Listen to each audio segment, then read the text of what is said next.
All right, Mackie, here we are. Here's your 1 hour session. You asked me to review it, and I'm going to get into it, jump right into it. I also have a new document in case there's information like tips and tricks that we discover as we're watching, then I'll just throw them in there so we have reference to them. Without further ado,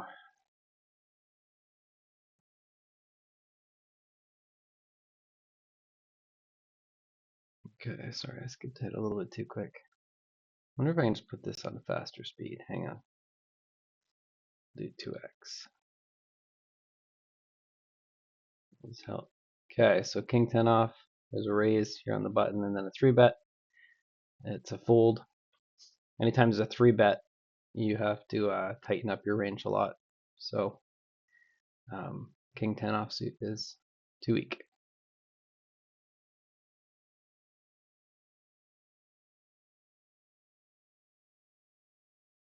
Maybe I'll just let it run through because it is trickier to skip on the computer. Okay, 3-9-7 queen.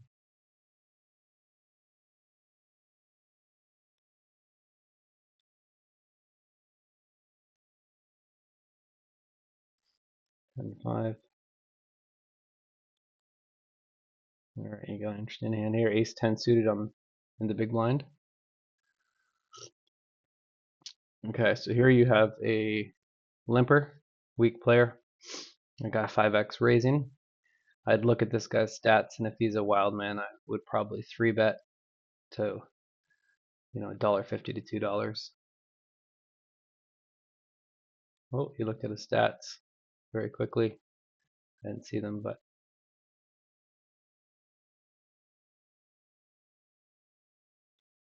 I mean, just calling is an option.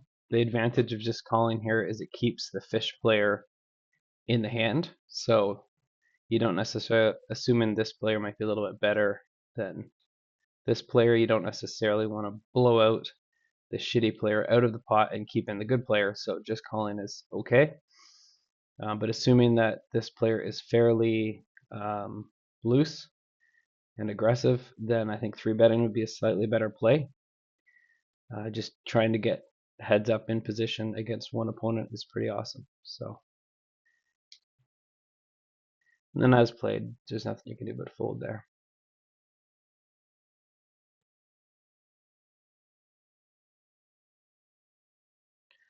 All right. Again, I checked this guy's stats. It's a close spot, ace 10 offsuit. He is in early position. The fold is totally fine. If this player were loose, I would probably 3-bet them with a hand that's probably ahead of their range if they're a loose player, knowing that they only have $4 left, and then just sort of stack off against them. So no matter what the flop comes, you're just going to shove or call a shove, even if you didn't hit the flop, because the pot odds. But folding is fine too.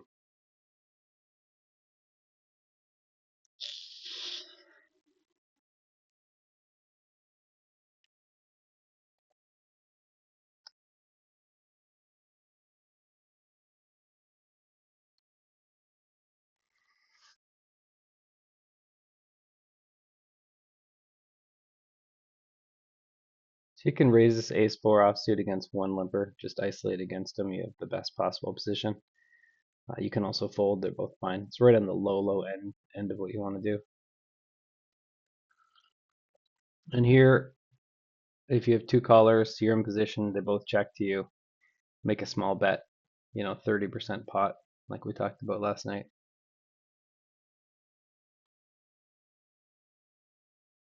And again, they both snap check to you again, so that's another opportunity to bet a small. They're showing no interest in the pot.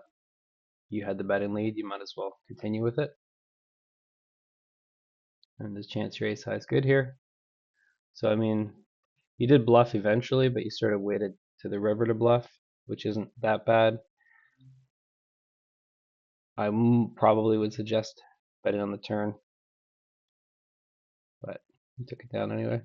You probably took it down with the best hand. I think that ace high is likely going to be the best hand there. Or I should say you bluffed with the best hand.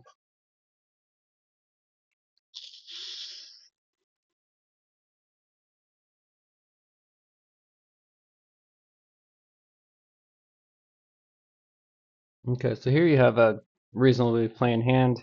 This guy to your right clearly is a very, very loose player. So that's good for you that you have position on him. This is a hand that plays fine multi-way. This is okay to call at these stakes. I'd fold if I were playing higher stakes because the reason is when you're playing higher stakes, it's more likely for people to 3-bet. So it sucks to call raises and then have to fold when even more action happens. But at these low stakes, this queen 10 suited, I would fold it for you to start, but calling is okay too. I would not 3-bet it though. Like to before, I think you folded a stronger hand to this player than queen 10 suited. I think 3-betting here is a little bit loose.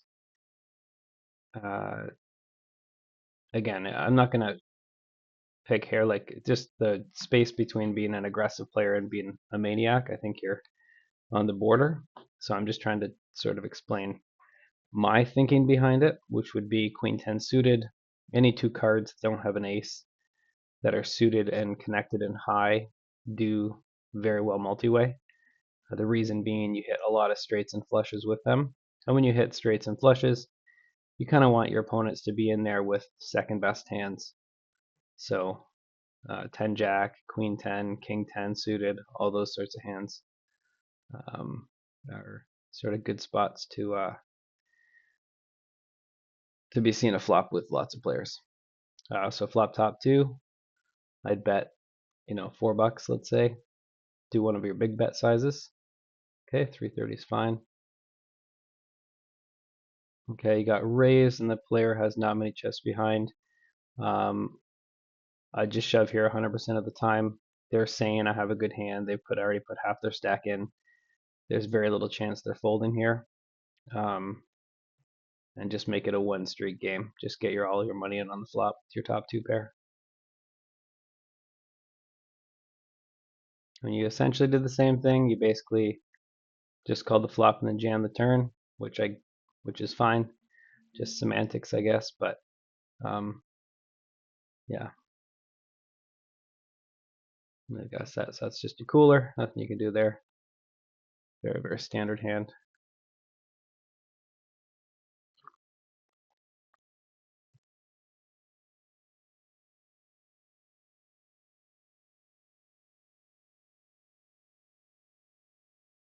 So ace 8, it's a fold, even if this player is pretty loose. It's just not a strong enough hand. Ace 3 in middle position, I just fold this.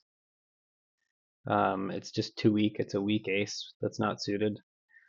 That just is going to be a hand that gets you into trouble. I just let this hand go. And if you're on the button, yeah, you could raise and isolate. It's just a little bit on the loose side for me, especially getting started. I just don't play weak aces generally. But that being said, as played, I mean you did. I should check to see how much you bet on the flop. You're gonna want to bet fairly small on the flop.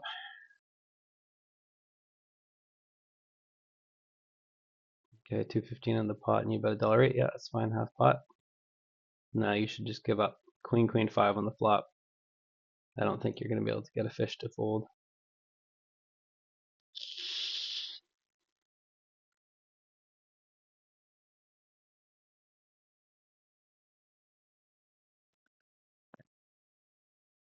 Okay. Ace 5 under the gun's a fold. Definitely not a 10x raise. Like this is a huge spew. It's a maniac play. You have a pretty bad hand. Like in rankings, let's go to the rankings chart because I did make this for you, so I want to be very clear. All the tiers, S tier, X tier, all that.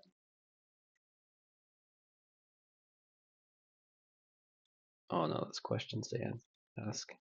I saw it there though. Pause one moment. Alright, so this is early on, but you can see like a offsuit aces are like, I don't know, this is coordinated between hot and cold. They're like pretty weak, right? They're in the yellow category.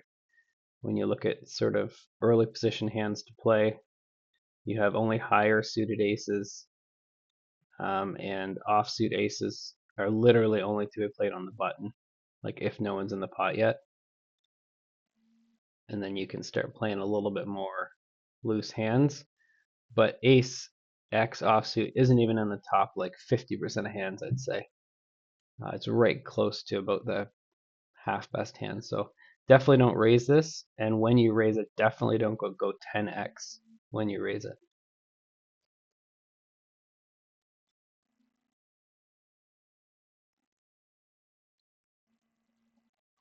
Okay. 3 is a perfect hand just to call. When there's a raise and a call, you want to flop 3 of a kind. You want to stack one of these players.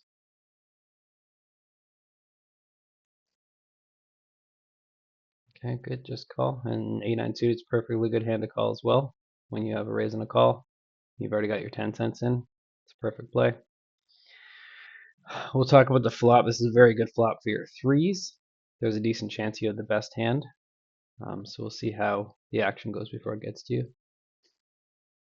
Okay, so let me pause here real quick because there's a lot of action here. So you flop a monster on the left table. You flop middle pair plus a flush draw. So you have what's called a combo draw. So not only do you have a pair that could make 2 pair or 3 of a kind, you also have a flush draw that can make a flush. And I mean, you have a backdoor straight draw as well. So you have like a triple combo draw. So in these situations, this is a great spot to semi-bluff. So what I would do in this position is I would check, and my entire intention would be to raise if someone bet, and raise quite large, because your hand has decent equity now, but it also has the chance to greatly improve. And I would have no problems sort of getting my stack in, getting all in on the flop with a hand like this. So I'd be checking with the intention of making a large raise.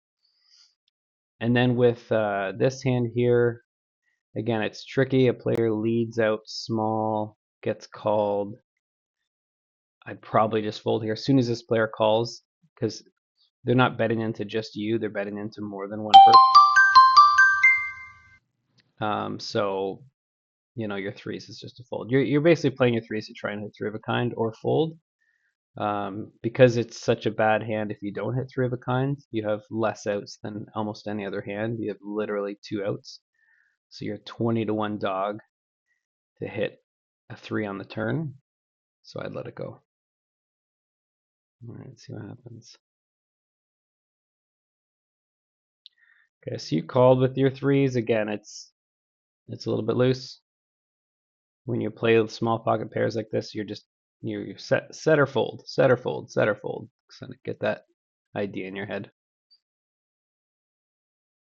Okay, so you lead into this, which is decent. You realize you have a big draw, and that's fine. I think the only difference is to get the most money in a pot, you check raise, assuming you have players that are decently aggressive. Check raising allows you to get a lot of money in the pot, but leading strong is good. And you actually turn your backdoor straight draw, so now you have an open-ended straight draw plus a flush draw plus a pair. So you just have every out in the world. So I'd just be betting this hand relatively strong again. I mean, ultimately, you're going to have to potentially check fold on the river if you miss everything, just because it's so likely that your opponent has an ace here, or one of your 2 opponents has an ace. That being said, your hand has so much equity that you can bet again. Then here on the turn, I wouldn't try and bluff this spot very often. Like bluffing fish is recipe for disaster. I just kind of check and just try and get to showdown for as cheap as possible. Try and get to the end of the hand as cheap as showdown just means when everyone shows their cards.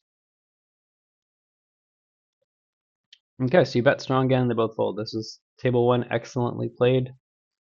The only thing I might consider doing with check raising on the flop with a super big combo draw, but you played it very well. And these 3s, I'm just hoping you check here and get the showdown. Okay, so you bet $1 into $2. mean, I guess they're both showing weakness, so you're just a more aggressive player than I am, but that's fine too.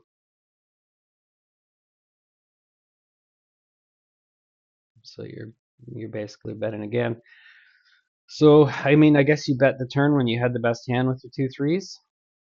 Um, I think when you got, it just feels a little bit spewy to call the flop first of all.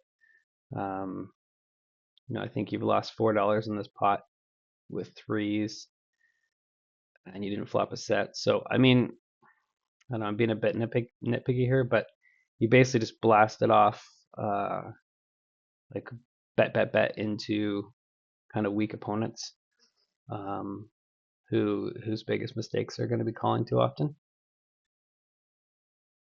So it's kind of a potential recipe for struggle.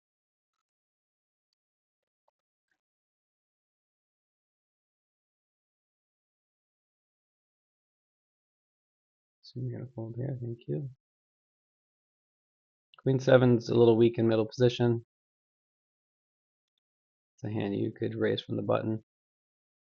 Ace 9. See, here's the thing. So you raised Ace 4 offsuit 10x under the gun, and you folded Ace 9 offsuit to early position open. So I mean, Ace 9 is technically slightly better than Ace 4. I mean, it's not much better, but you can see it's, a little bit orangey, I guess. It's a little bit of a better hand than Ace 4. So just sort of consistency within your pre-flop hand ranges.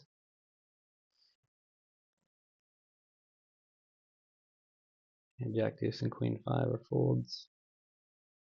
4-8, 5-10 folds. Okay, so Queen's under the gun. Big raise 5, 6, 7 times. It's fine at these stakes. I mean, a 12x is tricky. I mean, you do want some action, and you'll never ever be able to get away with this kind of play like at any higher stakes than this. So I'd maybe say 80 cents being your maximum pre-flop raise as the first one in the pot.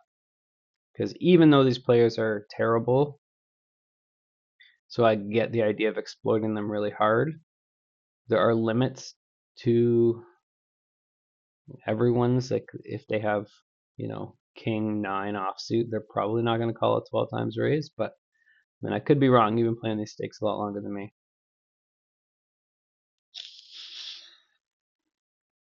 All right, I was totally wrong. Okay, so you got 2 callers. That's excellent. They both have big stacks. There's $4 in the pot. It's an either or flop. Either you're way ahead or you're way behind. So if they have a jack, you're way behind. If they have anything else, you're way ahead. I would probably start with a bet here. I would like but not love my hand, and my intention would be I'm going to try and bet on the flop and on the turn, and if I get raised, I'm going to fold.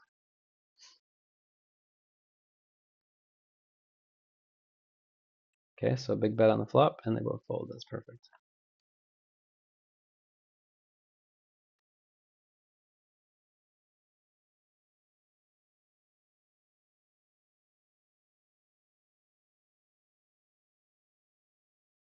Okay, I'll pause it 1 second. So you have forced to see the flop.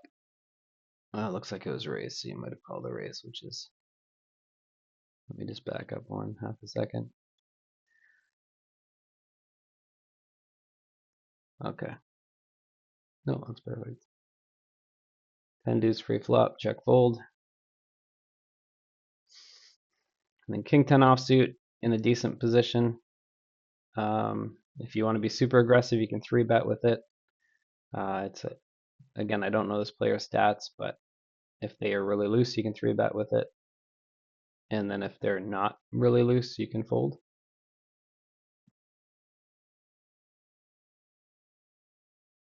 Okay, you 3-bet with it. That's fine. It's just the more aggressive play than I usually make, but no problem there. You got 3 callers.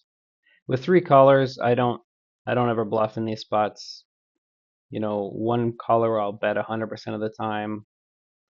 Two callers I might bet if the board is favorable. But with three callers, I just give up in these spots.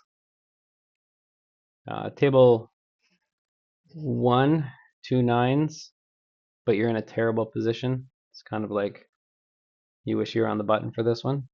I don't mind raising it up and just juicing up the pot, but you're still going to have to hit three of a kind in order to win most of the time.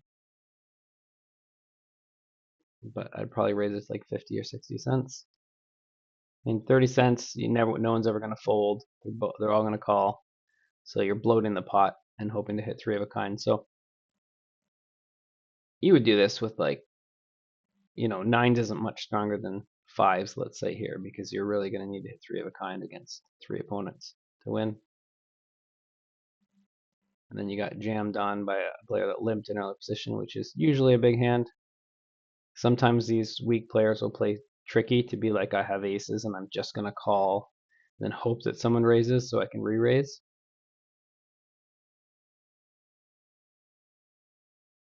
But yeah, he's going to fold there.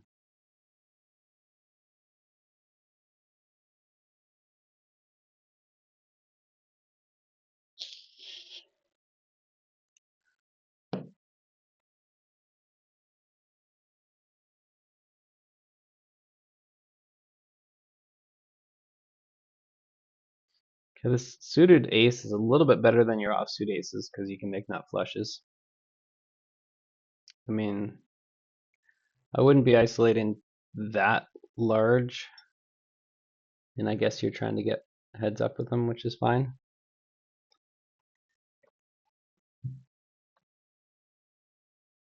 Part of it is I just have so much standard poker in with these tiny stakes. I think you've adapted to just raising higher because you know that they call with almost anything. Ace Jack is a fine open. 2-10, same thing. Raise it up.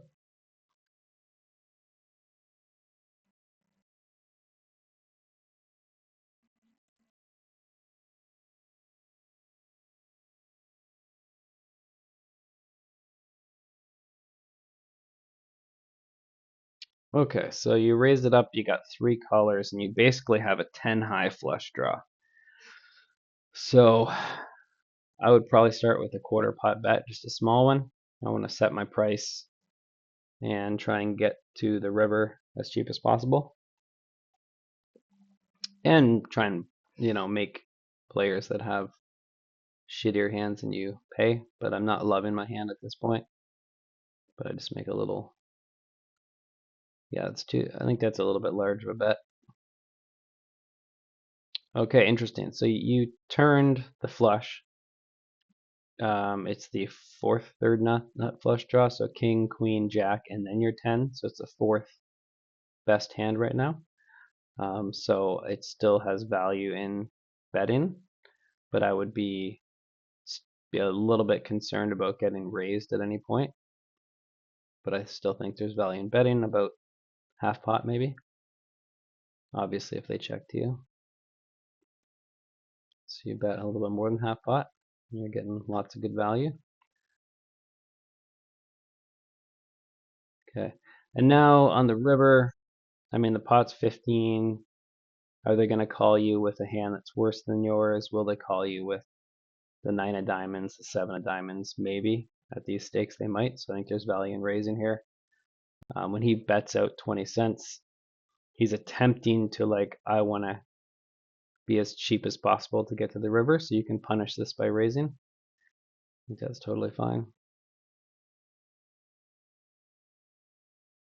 I mean, I don't know if I'd shove, because the problem when you shove is you're gonna fold out. If he has a 7 of diamonds, 5 of diamonds, 6 of diamonds, 9 of diamonds, he's gonna fold, and he's gonna call if he's got the jack of diamonds, queen of diamonds, or king of diamonds. I mean, he might fold the jack of diamonds, to be honest, but he's gonna call with the king and the queen of diamonds. So you're sort of betting, and the only hands they're gonna call you have you beat, and all the hands that don't have you beat are gonna fold. So I don't love that jam. So he's got the nuts. So yeah, again, there's nothing wrong with how you're playing. You're just so incredibly aggressive. Like you're almost playing like maniac level aggression. Like you're massive bets with hands that are good but not great. Like one pair hands, or that was the fourth best flush. It's not the nuts. It's not close to the nuts, but you're sort of betting like it is the nuts, if that makes sense.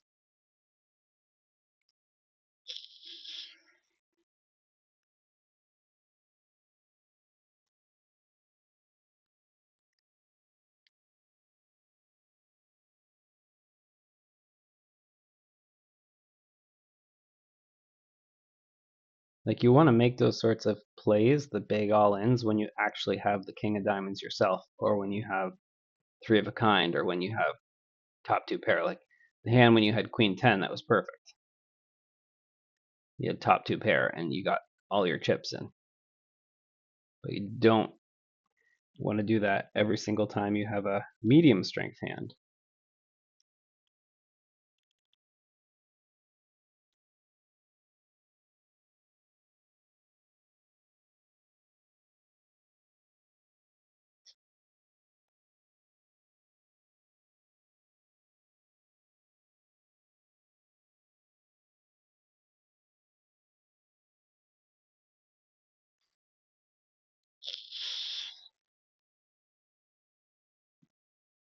Okay, I just limit these raise sizes to like $1 or less. It almost, if you go too big, it's tough to get called by a worse hand. Like even a bad player might fold like ace 10 here, or king jack, or jack queen here. So maybe 8x or 10x to be your biggest opening.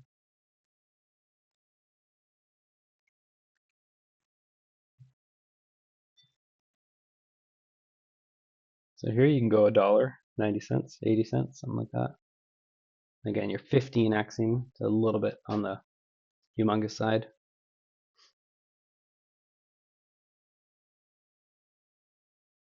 Because you're going to make a lot of money. Like, let's say instead of 15x there, so let's say you raise to 70 cents or 80 cents. This player that limped was probably going to call you with like ace 7, ace 5, whatever. Queen jack, queen king, queen 10, all those sorts of hands.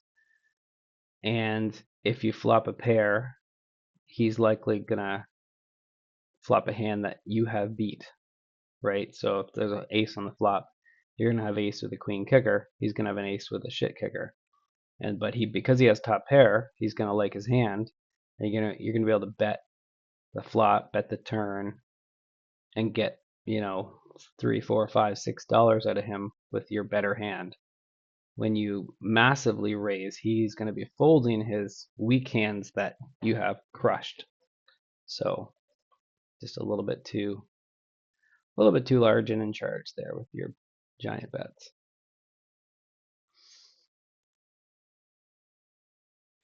Okay, free flop on the right.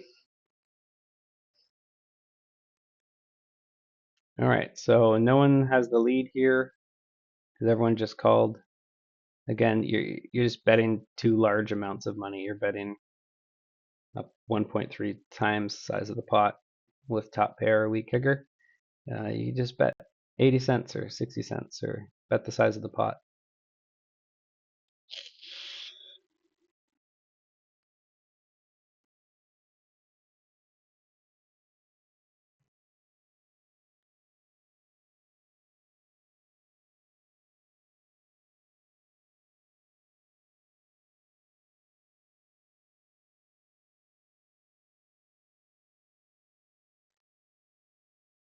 Okay, table one was great. You just had a weak king.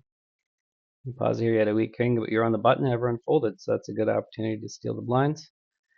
And this so far is perfect. Someone raised to 40, went to $2, which is a reasonable size. Okay, and you've got to shove.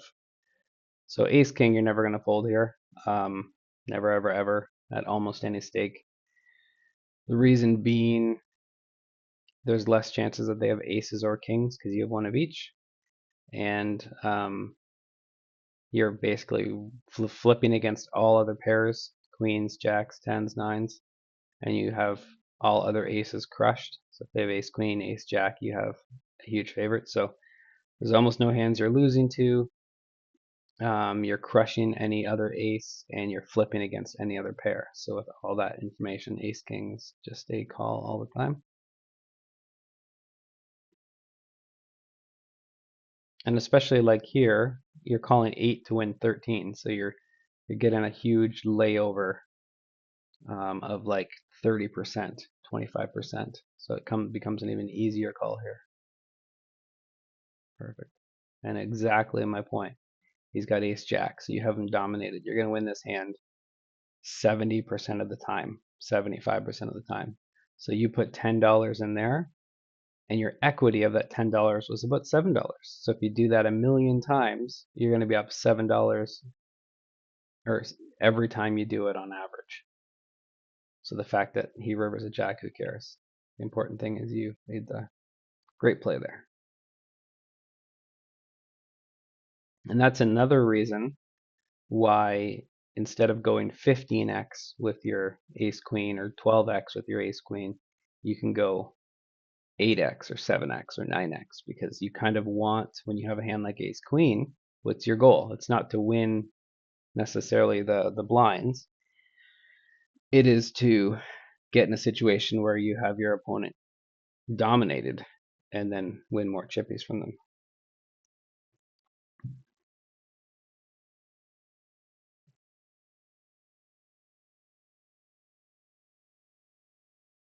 Oh, interesting.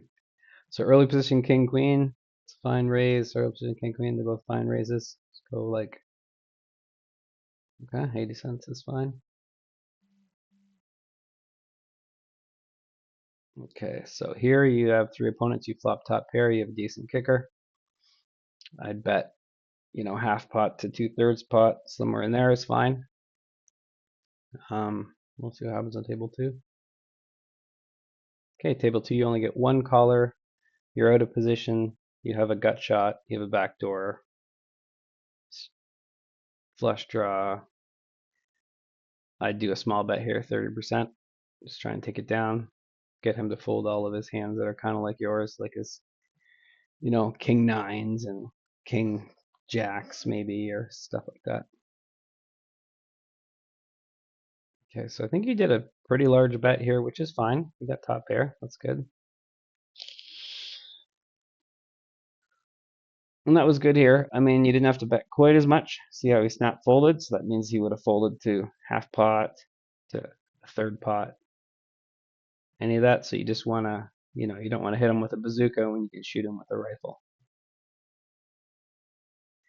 Okay, so you got called by one fish. Now he has $5 left and there's 10 in the pot. So shoving here is really the only play. Just put the rest of his stack in.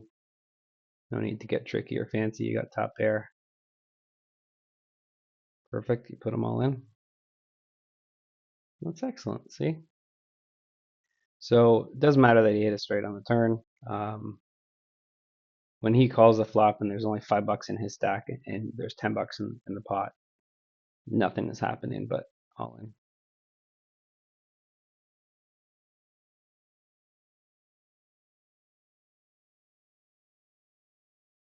And I think you mentioned this, like there is a straight draw 6-8.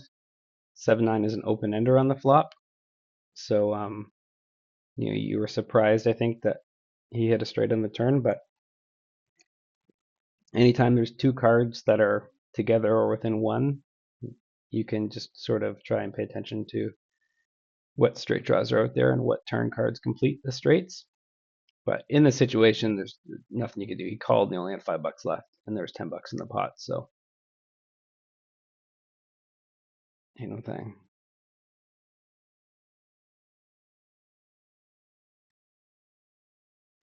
Okay, so three ways. Excuse me. Three ways you lead small with bottom pair and some back doors. That's fine. Oh, sorry, four opponents. With 1, 2, 3 opponents or more, I wouldn't You're just turning bottom pair into a bluff, basically. You're saying you're just bluffing here because anyone that calls you will likely have a better hand. So you got called in two places. Now the middle pair of pairs, I'd just be check folding this. And I wouldn't have bet the flop. And then check folding the river.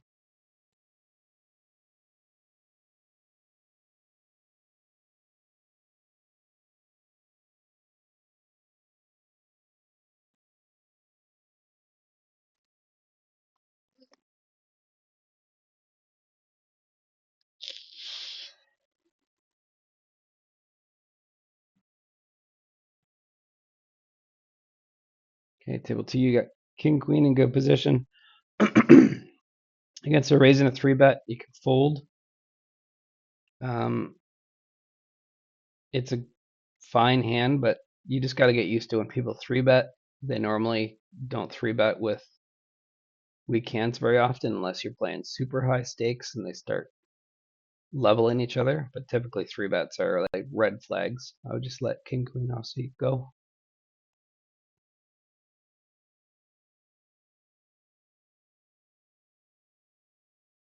Okay, you've got a couple interesting spots. So as played with your king, queen, I would bet again about half pot, 2/3 pot. You sort of imagine what you want your opponents to call you with. So I'd like them to call me with a jack. I'd like them to call me with a gut shot, a weaker king. So how much do you want to bet to make sure that a jack still calls you? Maybe $2.50 or so, something like that. Excuse me. Hang on. Okay, I'm back. So maybe 250 here. Ace 10. This is close because it's suited. It's stronger. If this player is loose, you can 3-bet them. It's totally fine.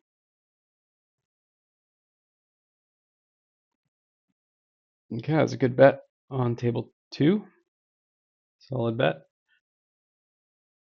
So the turn is a 10, so it does complete, ace queen. It does complete, queen 9, which seems a little bit less likely. But I think in this instance, when he checks on the turn, I would likely check back. I would also check because you do have a 1-pair hand, and it's the top pair, sure, but it's a good, solid hand, but it's not a fantastic hand. It's vulnerable. There's a lot of hands that beat you. King, jack, king 10, 2 10s, 2 2s, ace queen. Like there's a decent amount of hands that beat you. So I would check back this turn for pot control because again you have a good but not great hand, and then it would open the chance up that he could bluff you on the river. If you check on the turn and then he checks on the river, then you can put in one more bet and be pretty confident you have the best hand. Ace 10, we'll see how you play it. 3-betting is fine. Okay, perfect. You 3-bet. So you bet again, which is, there's nothing wrong. You're just a very aggressive player with good but not great hands. And you win. So there you go. That's fine. Okay, now you get 4-bet, and no one 4-bets without the nuts. So snap fold. It's unfortunate, but what are you going to do? Perfect.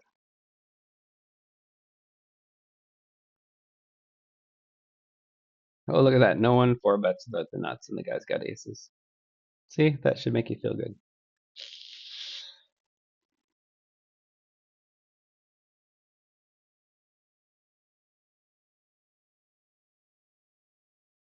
Oh, I didn't see the beginning of the queen 10 hand. Oh, you just posted from that. That's fine.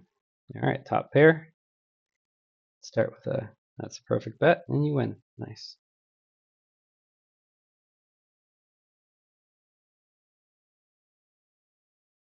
I want to see this jack 3 hand because you're betting $1. Just check all the way through, and now you're betting. You're sort of bluffing on the river. That's fine.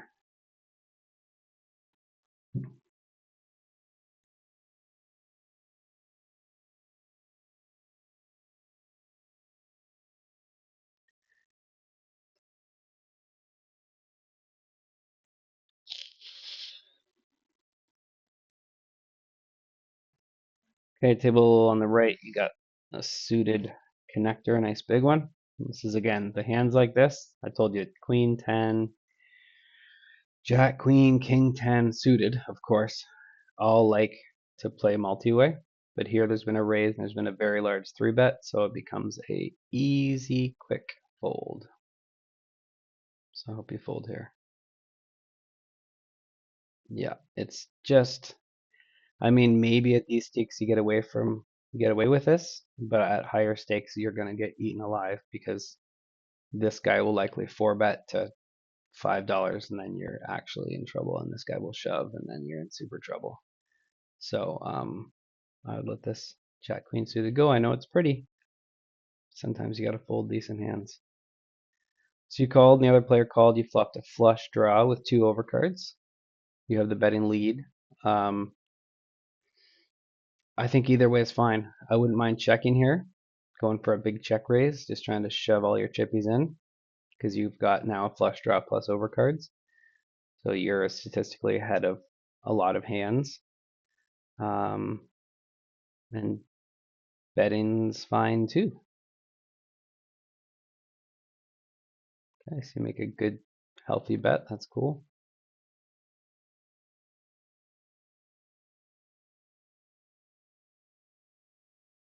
And then, like in this spot, I'd already be thinking, okay, if this guy calls, he's gonna have, 14 left in a stack.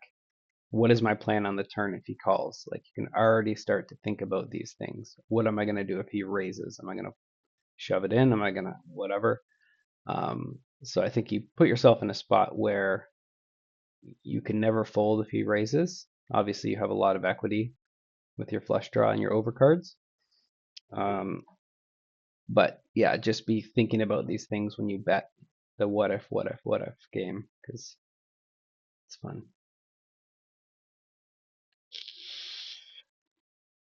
So there you go. You played that hand incredibly aggressively and you ended up winning. So good for you.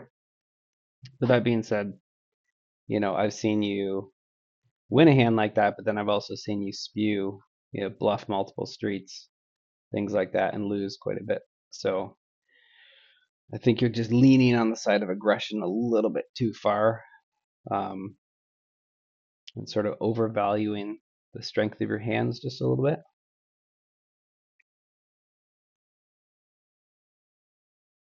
All right, continue on. Okay, we got a couple of fiveys. Good call to try and hit 3 of a kind. I'd love a call here. I'd hate a 3-bet. Okay, good, perfect. Love that call. Now you miss your 3 of a kind, and it's an easy fold. Little pairs are easy to play because they're just, yeah, good. Thank you.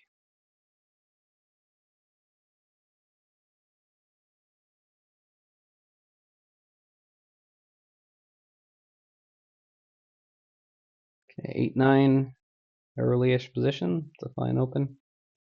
You got tiny 3-bet.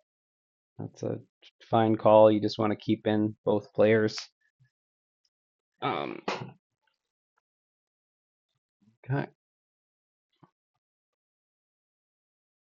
All right, this is interesting. So you have 2 opponents. You flop top pair, and one opponent has a lot of chippies. The other one's really short. There's $1 in the pot. If this player bets, I would call. I'd try and keep the probable bad player in the pot with me, and then I'd proceed on the turn. If this player checks, I would bet about half pot. So here you've got top pair. I'd bet about $1, let's say, somewhere in there. Beautiful, 95 cents is perfect. Okay, let's reevaluate. Now you have a straight draw, open-ender straight draw to go with your pair. Your hand technically got a bit worse because you now don't have top pair anymore. I think if he checks, it's certainly worth a bet. I would bet about the same amount, about half pot, maybe a little bit more. You want to charge him if he has a flush draw or like ace king, ace queen, which he probably has a hand like a big ace right now, like ace queen, ace jack, ace king, something like that. So again, I bet like 250, let's say.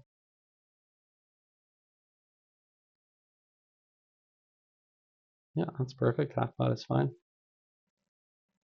And now it's snap fold. As soon as someone check raises you on the turn, it's almost never a bluff. Once in a while you might get bluffed, but 9 times out of 10, it's not a bluff, so you can just fold here. Yeah, and now you kind of got stuck in here because now the pot is 15. He's only got 10 bucks left. You might feel obligated to call. Unless he's an absolute wild maniac, um, which is bizarre because he checked the river, which doesn't make any sense to me. If he check raises the turn, why would he check the river? But he checked and you won. Wow, okay. So I put him on the hand ace, queen, ace, king when he just check called the flop, but he played that hand extraordinarily strangely and paid off for you. So good on you, I guess.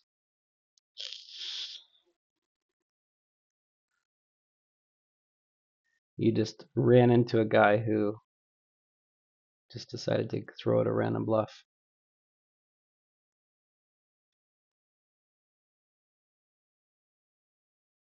Okay, 7 you can certainly complete here for 5 cents. Now I'd fold for a big 8x raise. Perfect. 7-10 you can open if it's folded to you. If there's one limper, you can raise with it. If someone raises, you can fold. Okay, so someone raised and you can fold. I mean, calling here is fine. It's a suited 3-gapper. It's not the best. It's not the worst. I mean, one of the tricky things about playing hands like 10-7 suited is can get you into some trouble. You got to be really diligent because you're going to flop a lot of middle pairs. You're going to flop a lot of weaker draws, things like that. And obviously, I think I taught you this already, but the closer together the hand is, the better. So like 8, 9, 10 suited is much better than this hand. 8, 10 suited is better than this hand. So it's sort of like a suited 3-gapper, which isn't, that strong. So I would likely fold it. But as played, if they both checked you, you're going to bet half pot. It's a very coordinated board. I mean, it's somewhat coordinated, I should say. A small bet and a min raise. This is a tricky spot. I would probably, here's what I would do in this situation. This player has got no chips left. They got $3 left. So they're looking to get their money in. And the first player made a tiny bet. So I think they're probably pretty weak. So I might do a bet to like $2.20 just to try and get the first guy to fold and then get heads up against that little short stack guy and be able to get my money in with top pair. Because he would do this raise maybe with a 5, just a 5 or a 5 and a 6 or something. Like if his hand is like 5-6, he might do this raise. But it is a tricky spot, and this is where playing a hand like 7-10 suited, even when you flop top pair, it's not going to be super duper strong. So you just called this guy, which is fine, calling a bet and a raise. I mean, you do have top pair, which is good. 8 deuce on the button is a little bit loose, like it's so bad in the hand selection. Like 8 deuce again is in that same range as like weak offsuit aces, and I wouldn't even like, it's not even close to anywhere that I'd suggest you hands to play. Like even on the button when everyone's folded, I have like 9-6 suited or better, so I would fold 9-5 suited, 9-4 suited. I have 6-4 suited and better, so I'd fold 6-3 suited, 6 deuce suited.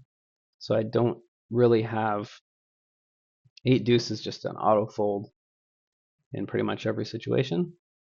But as played, you can obviously bet a little bit on this flop and just take it down. I mean, yeah, if you're going to raise before the flop with 8 deuce, you want a continuation bet 100% of the time here. Especially because you actually flopped a pair here, and now you've turned a flush draw. So I would have bet this flop, and then I'd bet again on this turn when I turned a flush draw. Plus, it's a big scary ace, so your opponent will think, oh, he hit that ace. So this is a weird spot. Everyone checked you on the turn. Yeah, this is tricky. I don't know what I do here. I probably bet $1.50.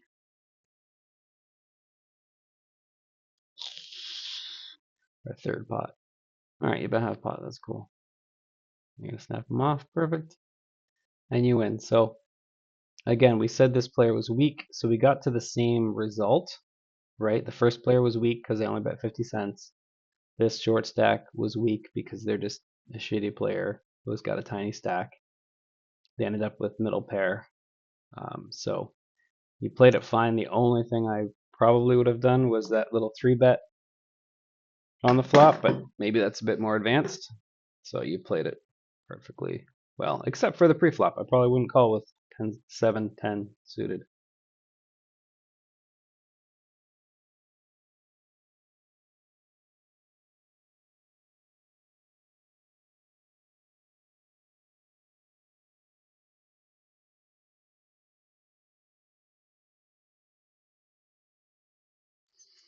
Okay, getting close to the end here. We got ace 10, and you ran out of time almost. So again, 3-bet.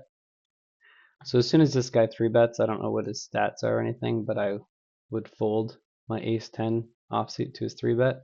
Then obviously when this guy jams, it's a snap fold. People don't 4-bet weekly very often at these stakes. And so you were crushed in both spots. So you can pat yourself on the back to say I fold the 3-bets because they always have a stronger range of hands.